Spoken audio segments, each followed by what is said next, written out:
పెంచి అరిస్తే గొంతు పెంచి దాడి చేస్తే మందబలంతో శాసిస్తాననుకుంటే వాస్తవాలు కాకుండా పోవు సార్. పాలమూరులో గంజి కేంద్రాలు వాస్తవం, తెలంగాణలో నెత్తురు బారిన నేలలు వాస్తవం, నెర్రెలు బారిన నేలలు వాస్తవం, కరెంటీ అని మాట వాస్తవం, 14 లక్షల వలసలు వాస్తవం. అధ్యక్ష, ఇవన్నీ కాంగ్రెస్ పాలనకు తార్కాణాలు అధ్యక్ష, నేను చెప్పడం లేదు అధ్యక్ష.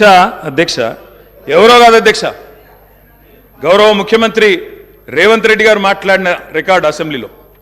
అధ్యక్ష, కాంగ్రెస్ పరిపాలన గురించి గౌరవ ముఖ్యమంత్రి రేవంత్ రెడ్డి గారు మాట్లాడిన మాటలు వారి మాటల్లో చెప్తా అధ్యక్ష. వారు చెప్పినారు రేవంత్ రెడ్డి గారు, ఇది 2014 25 జూన్ అధ్యక్ష. వారి మాటలు నేను కోట్ చేస్తా ఉన్నా, అసెంబ్లీ రికార్డు అధ్యక్ష. నేను చదువుకోవడానికి హైదరాబాద్లో ఉంటే నా తండ్రి గారు చనిపోతే మా గ్రామానికి పోయినాను. పద్ధతి ప్రకారం దాన సంస్కారాలు అయిన తర్వాత స్నానం చేసి ఇంటికి పోవాలి. ఎండాకాలం వస్తే ఏ బావిలో కూడా రోజుల తరబడి ఈత కొట్టినామో ఆ బావి ఎండిపోయింది. బోర్ దగ్గర పోయి స్నానం చేద్దాం అనుకుంటే కరెంట్ లేదు. నాకున్న పరిచయాలతో కరెంటే ఇస్తే బోర్ల నుంచి నీళ్ళు వస్తలేవు. స్నానం చేయవలసిన సమయంలో నెత్తి మీద నీళ్లు చల్లుకొని ఇంటికి వచ్చినాం అధ్యక్ష. తెలంగాణ ప్రాంతం నిర్లక్ష్యం కావడానికి కారణం కాంగ్రెస్ పాలకులన్న విషయం ఇప్పుడు అర్థమైంది అధ్యక్ష.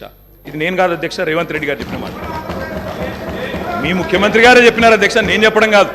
నేనేమంటున్నా అధ్యక్ష, మీరు దాచేస్తే దాగని సత్యాలు చరిత్ర అధ్యక్ష. ఇట్లా నిమిషానికి ఒకసారి ఇంటరప్ట్ చేస్తే ఎట్లా అధ్యక్ష? ఇంత ఆవేశం ఎందుకు? బట్టన్నా అధ్యక్ష, ముఖ్యమంత్రి గారు మాట్లాడతారు తర్వాత, మీకెందుకు బాధ?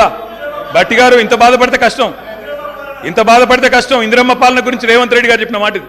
ఇంకా చాలున్నాయి రేవంత్ రెడ్డి గారు చెప్పిన మాటలు, చెప్పమని చెప్తా.